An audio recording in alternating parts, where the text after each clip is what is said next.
Big breaking জনাইছো এই মুহূৰ্তত বৰপেটা লোকসভা সমষ্টিৰ আসনখন বিজেপিয়ে অসম গণ পৰিষদক এৰি দিয়াৰ সিদ্ধান্ত গ্ৰহণ কৰিছে। অগপৰ প্ৰাৰ্থীয়ে প্ৰতিদ্বন্দ্বিতা কৰিব বৰপেটা লোকসভা সমষ্টিত।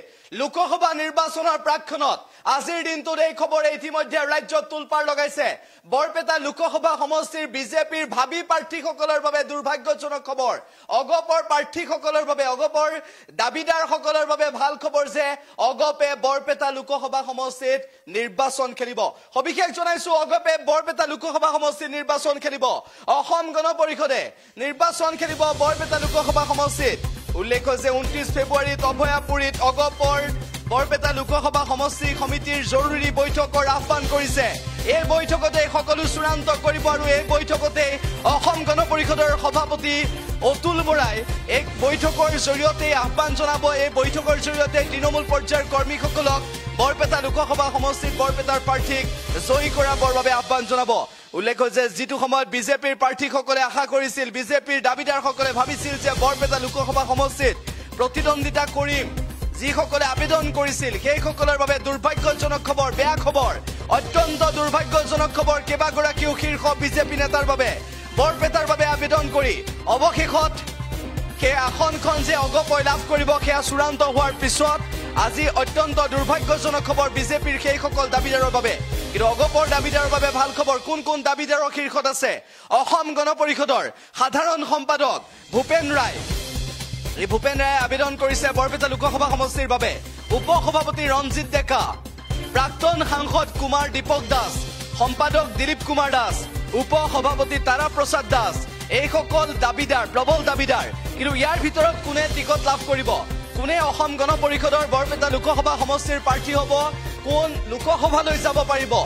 উল্লেখ্য যে বৰপেটা লোকসভা সমষ্টিক লৈ ইতিমধ্যে চৰ্চা হৈছিল আৰু বৰপেটা লোকসভা সমষ্টিৰ অগপই যদি বিজয় নিশান উৰুৱাবলৈ সক্ষম হয় তেনেহলে কোন হ'ব প্ৰাৰ্থী আৰু কোনগৰাকী প্ৰাৰ্থীক, এইসকল দাবীদাৰৰ ভিতৰত কোনগৰাকী প্ৰাৰ্থীক আটাইতকৈ বেছি অগ্ৰাধিকাৰ দিব? চৰ্চাত আহিছে আটাইতকৈ শীৰ্ষত ৰঞ্জিত ডেকাৰ নাম। অসম গণ পৰিষদৰ উপ সভাপতি ৰঞ্জিত ডেকাৰ নাম চৰ্চাত আহিছে। ৰঞ্জিত ডেকা বৰপেটা লোকসভা সমষ্টিৰ প্ৰাৰ্থী হ'ব পাৰে, এনেদৰে চৰ্চাত আহিছে।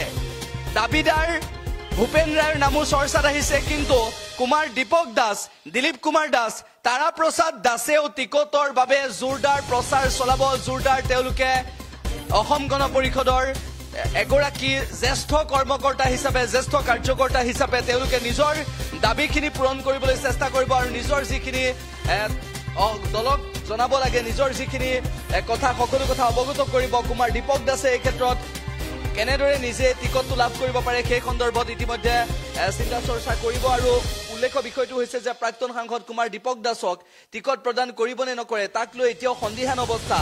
কিন্তু অসম গণ পৰিষদৰ সভাপতি অতুল বৰা, কাৰ্যকৰী সভাপতি কেশৱ মহন্তকে আদি কৰি অগপৰ জ্যেষ্ঠ নেতা ফণীভূষণ চৌধুৰীৰ পৰা আৰম্ভ কৰি এইসকলে কাক নিৰ্বাচন কৰে, এইসকলে কাক নিৰ্ধাৰণ কৰে আৰু কোনগৰাকী আটাইতকৈ যোগ্য প্ৰাৰ্থী হিচাপে বিবেচিত হ'ব।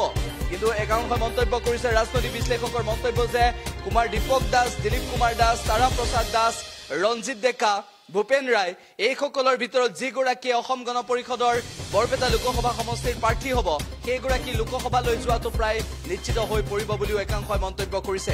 ৰাজনৈতিক বিশ্লেষকৰ মন্তব্য যে 29 ফেব্ৰুৱাৰীত অসম গণ পৰিষদৰ অভয়াপুৰীত বৰপেটা লোকসভা সমষ্টিৰ সমিতিৰ যি জৰুৰী বৈঠক হ'ব সেই বৈঠকতে সকলো চূড়ান্ত হৈ পৰিব আৰু সেই বৈঠকতে অসম গণ পৰিষদৰ ভৱিষ্যত কাৰ্যপন্থা নিৰ্ধাৰণ কৰি কেনেদৰে বৰপেটা লোকসভা সমষ্টিত আগবাঢ়িব, কেনেদৰে বৰপেটা লোকসভা সমষ্টিৰ আসনখন অসম গণ পৰিষদে নিজৰ দখলত আনিব পাৰিব।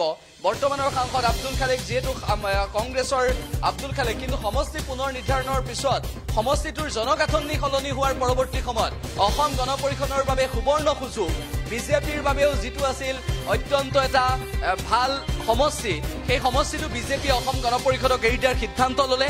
আৰু তাৰ পিছত ভাৰতীয় জনতা পাৰ্টীৰ যিসকল প্ৰাৰ্থীয়ে ভাবিছিল, যিসকল আবেদনকাৰীয়ে ভাবিছিল যে টিকট লাভ কৰিব, যিসকল দাবীদাৰ আছিল তেওঁলোকৰ বাবে আজিৰ দিনটোত সেই দুৰ্ভাগ্যজনক খবৰটো আহিল, যিটো খবৰে সকলোকে হতাশ কৰিব। বিজেপিৰ সেইসকল দাবীদাৰক হতাশ কৰিব আৰু অসম গণ পৰিষদৰ এইসকল দাবীদাৰক আজি উৎসাহিত কৰিছে কিন্তু আটাইতকৈ চৰ্চাত আছে ৰঞ্জিত ডেকাৰ নাম তাৰ পাছতেই ভূপেন ৰায় কুমাৰ দীপক দাস দিলীপ কুমাৰ দাস তাৰা প্ৰসাদ দাসৰ নামো আছে কিন্তু এইসকলৰ ভিতৰত কোনে টিকট লাভ কৰিব সেয়া এতিয়াও নিশ্চিত নহয় কিন্তু অসম গণ পৰিষদৰ শীৰ্ষ নেতৃত্বক সন্তুষ্ট কৰি কোনে বৰপেটা লোকসভা সমষ্টিৰ টিকট লাভ কৰিব পাৰিব সেয়াও এই মুহূৰ্তৰ ডাঙৰ প্ৰশ্ন